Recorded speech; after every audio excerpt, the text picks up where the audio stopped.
So today I wanted to dive into a system that I've called barrier stacking. It enables people to feel guilt, shame, embarrassment, and a large range of emotions, which ends up forcing them to either stop doing something or to start doing something consistently.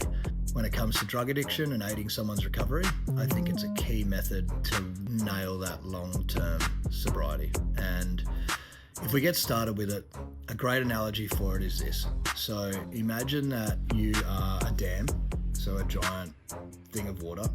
The water's filling up.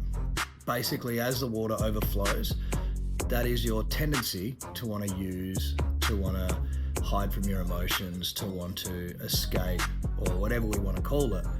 What happens is the more and more and more of that water that flows over and flows over and flows over, the easier it is for us to say yes to wanting to use substances, and the harder it is to actually say no and abstain from using. So what I like to use this terminology as barrier stacking is I like to stack barriers on that wall as high as possible, metaphorically, to actually force you to stop using and to make you feel guilty for using, or to make you feel shame for using, or just to have justification as to why using is not going to help aid your goals or your recovery or have long-term sobriety. So to give you an idea, things that create barriers would be telling 5 friends that you're not going to use anymore, moving location from your favorite place of residence, cutting off your friendship group and making new friends, starting a new career, investing money in gym memberships and gym clothes to force you to go to the gym, creating a daily routine that requires your mental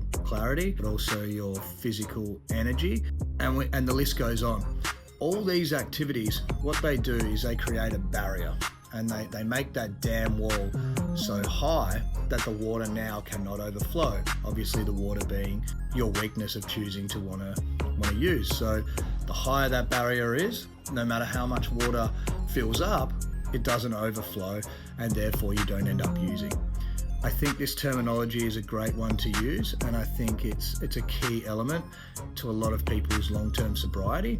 And I think if we dive deep into it and people understand its use and understand how many barriers they need to create a wall that is unbreakable, or to make sure that there's no leaks, I think that sobriety will happen.